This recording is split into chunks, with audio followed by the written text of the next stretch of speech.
არაბებმა დაარღვიეს ისტორიული შეთანხმება და საკუთარი ინიციატივით თავს დაესხნენ ირანს, როგორც ამას ამ საღამოს გავრცელებული საწყისი ცნობები იუწყება.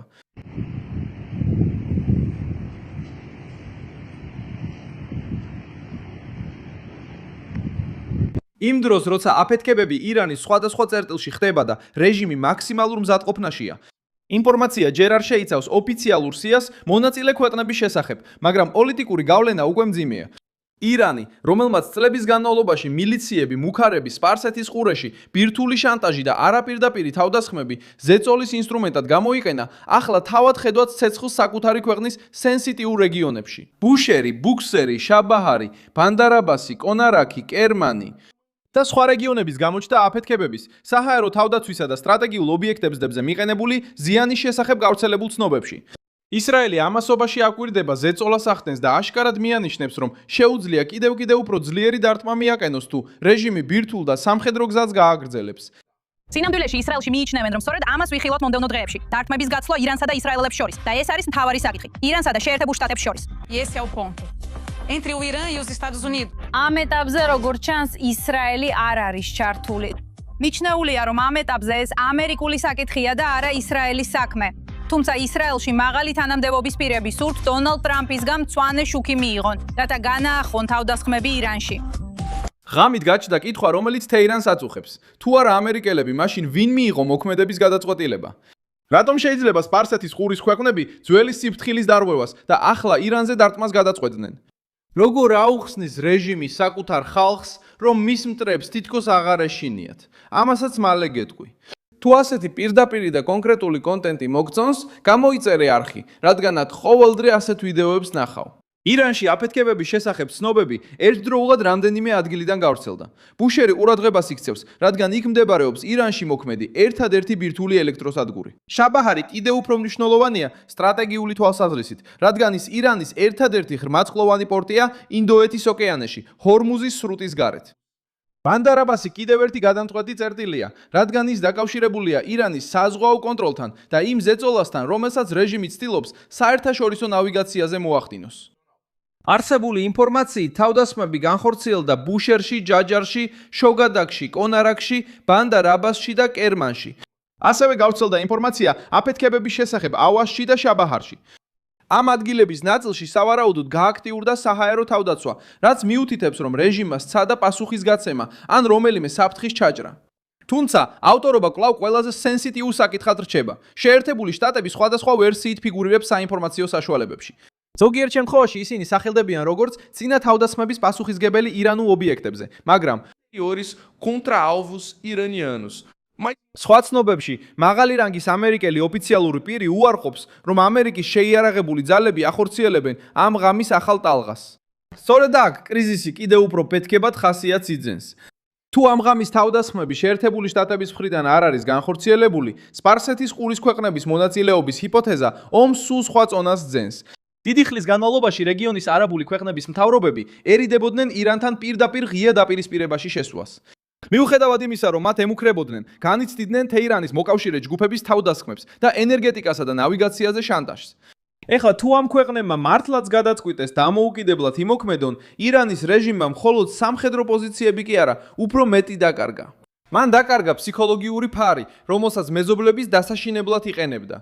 ამ შესაძლო ცვლილების მიზეზი არის თავდასხმების დაგროვება, საზღვაო უსაფრთხოების გაუარესება და ირანის ბირთვული საფრთხე. ირანი კვირების განმავლობაში ცდილობდა ზღვრის მოსინჯვას, თავს ესხმოდა გემებს, მიზანში იღებდა ამერიკის შეერთებულ შტატებთან და დაკავშირებულ ბაზებს სპარსეთის ყურის ქვეყნებში და ცდილობდა ჰორმუზის სრუტე გლობალური ზეწოლის იარაღად ექცია. მაგრამ ეს გათვლა შეიძლება ძვირი დაუჯდეს. როდესაც ცდილობდა ყველას შეშინებას, თეირანმა შეიძლება არაბული ქვეყნები მარტივ დასკვნამდე მიიყვანა. რეჟიმის პირველი მოქმედების მოლოდინი ძალიან დიდ რისკად იქცა. დაძაბულობა ასევე უკავშირდება ურთიერთგაგების მემორანდუმს, რომელმაც დაახლოებით 3 კვირის წინ უნდა შეემცირებინა დაპირისპირებები. ეს შეთანხმება თავიდანვე სუსტი იყო და რეალურად არასდროს აკონტროლებდა ადგილზე მოქმედებებს. ირანი აგრძელებდა რეგიონული მუქარის იარაღად გამოყენებას.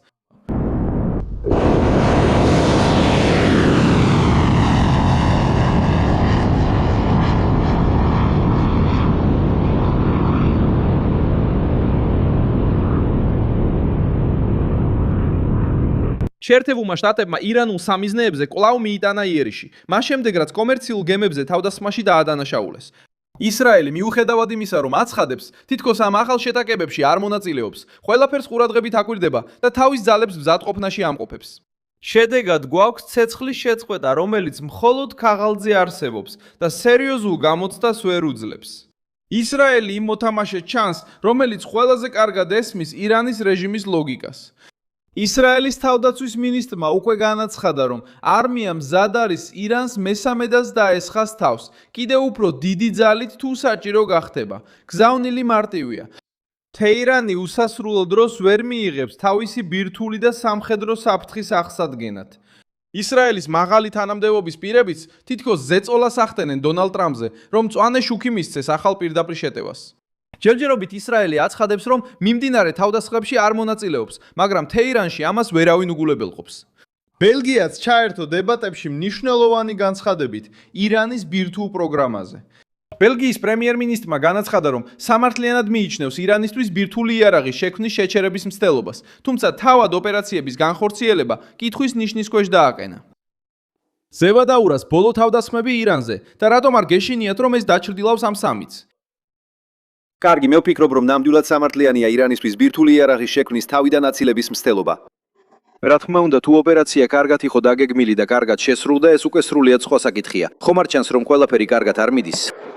ეს პოზიცია აჩვენებს, რომ თეირანთან დაკავშირებული შეშფოთება მხოლოდ ისრაელს ან შეერთებულ შტატებს არ ეხება. ევროპელი ლიდერებიც კი, რომლებიც ჩვეულებრივ უფრო ფრთხილები არიან განცხადებებში, აღიარებენ, რომ ირანის ბირთვული ამბიცია რეალურ საფრთხედ იქცა. ვაზის მოხდა ყურადღების ცენტრში, მიზანმიმართული მკვლელობის შესახებ მოხსენებით.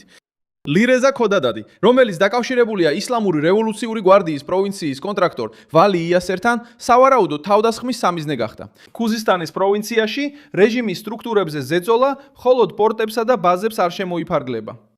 იგი ასევე ვლინდება ფიგურებში, რომლებიც დაკავშირებულნი არიან რევოლუციური გვარდიის შის შიდა აპარატთან, სწორედ იმ ძალასთან, რომელიც უზრუნველყოფს რეპრესიას, დაზვერვას, მილიციებსა და გარე ოპერაციებს. ამასობაში ღაზა კვლავ გამოჩნდა სიახლეებში ისრაელის თავდაცვის ძალების კიდევ ერთი ოპერაციით 7 ოქტომბრის ხოცვა-ჟლეტასთან დაკავშირებულ პირთან მიმართებაში. ჰაიდ აბუ სალამი, რომელიც მიჩნეულია გატაცებაში მონაწილედ. ისრაელის მოქალაქეების წინააღმდეგ 7 ოქტომბრის თავდასხმის დროს, რომელიც ზუსტი დარტყმით მოკლეს ღაზას სექტორის სამხრეთში, ის სამხრეთში ისრაელის თავდაცვის ძალებმა განაცხადეს, რომ ის გეგმავდა ახალ თავდასხმებს ისრაელის ჯარისკაცებზე. ეს ფაქტი იმავე რეგიონულ ლოგიკაში ჯდება. ისრაელი ანეიტრალებს საფრთხის ქსელებს იქ, სადაც ისინი ჩნდება, იქნება ეს ჰამასი, ჰეზბოლა თუ ირანის ღერძი. ჩრდილოატლანტიკური ხელშეკრულების ორგანიზაციაზეც ზეწოლა განხორციელდა თურქეთსა და ისრაელს შორის არსებული დაძაბულობის გამო. თურქეთი და ჩრდილოატლანტიკური ხელშეკრულების ორგანიზაციაზე ზეწოლა განხორციელდა თურქეთსა და ისრაელს შორის არსებული დაძაბულობის გამო. ჩრდილოატლანტიკური ხელშეკრულების ორგანიზაციაზე ზეწოლა განხორციელდა თურქეთსა და ისრაელს შორის არსებული დაძაბულობის გამო. როდესაც თურქეთს ბენიამინ ნეთანიაჰუს შესახებ კითხეს, მან 7 ოქტომბერი გაახსენა. მითხარით თურქეთსა და ისრაელზე. ახლა მათ შორის დაძაბულობაა. თუ თურქეთს ისრაელსა და სირიას შორის კონფლიქტი მოხდებოდა, ეს იწევდა მეხუთე მუხლის ამოქმედებას. კარგი, ნება მომეცით შემდეგი გითხრათ. დიახ, პრეზიდენტი ერდოღანი უკიდურესად ბრძენი პრეზიდენტია. და მე სულად ვეთანხმები იმასაც, რაც პრეზიდენტმა ტრამპმა ერდოღანზე თქვა, რომ ის ბრძენი ლიდერია, ის ცლებია ამ თანამდებობაზე და ამ როლშია. მაშ ის გააგრძელებს. ის პროვოკაციებზე არ წამოიგება. ის ყოველთვის ეცდება თავი აარიდოს ისეთ სიტუაციას, რომელიც კონტროლიდან გამოვა. იმიტომ რომ ის თურქეთი მნიშვნელოვან როლს ასრულებს ამ სამიტის მასპინძლობით, როგორც ნატოს მნიშვნელოვანი მოკავშირე, ქვეყანა შეთანხმებების შუამავლობაში ერთ-ერთ მთავარ მოთამაშედ გვევლინება პრეზიდენტ ერდოღანისა და მისი საგარეო საქმეთა მინისტრის პოზიციის წყალობით. და თუ ბატონი ნეთანიაჰუ გახდის კონფლიქტს გარდაუვალს. დიახ, ნება მომეცით ამაზე არ ვიმარჩიელო. რადგან საბოლოო ჯამში, დავივიწყეთ რა მოხდა 7 რიცხვში. ეს ფრაზა მძიმეა, რადგან ის ისევ ცენტრალურ საკითხს აბრუნებს დღის წესრიგში. ისრაელი არ რეაგირებს ჩვეულებრივ დაპირისპირებაზე. ისრაელი პასუხობს ქსელს, რომელმაც მასობრივი მკვლელობა, გატაცება, რაკეტები და ტერორიზმი პოლიტიკური მეთოდად გამოიყენა. ირანი ცდილობს შიდა მოხმარებისთვის წინააღმდეგობის იდეა გაყიდოს. უმაღლესი ლიდერის დაკრძალვაზე რეჟიმის მხარდამჭერებმა ისევ დაიწყეს ომის მოწოდებები ისრაელისა და შეერთებული შტატების წინააღმდეგ. მადლობა.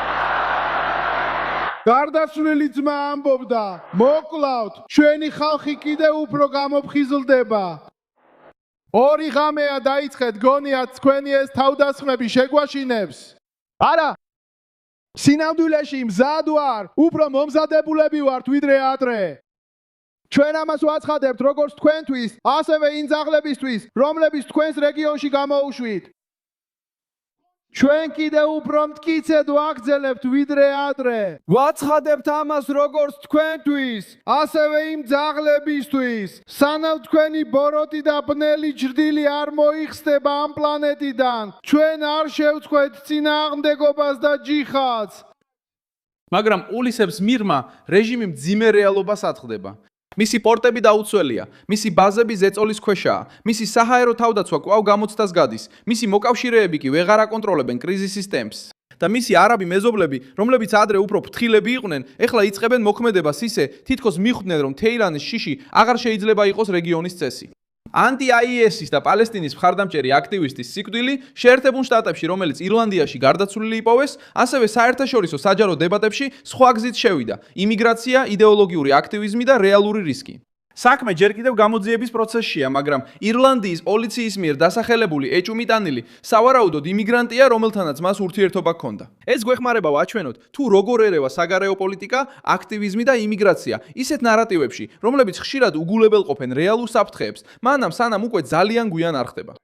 ამ ღამის მთავარი წნეხი იმ ოფიციალურ დუმილშია, ვინც სავარაუდოდ ირანის წინააღმდეგ სასკლეტი ჩამოსწია. თუ სპარსეთის ყურის არაბული ქვეყნები დამოუკიდებლად მონაწილეობდნენ, სცენარი მნიშვნელოვნად იცვლება. ამ შემთხვევაში ირანი მხოლოდ ისრაელსა და შეერთებულ შტატებს არ დაუტაუპირისპირდებოდა.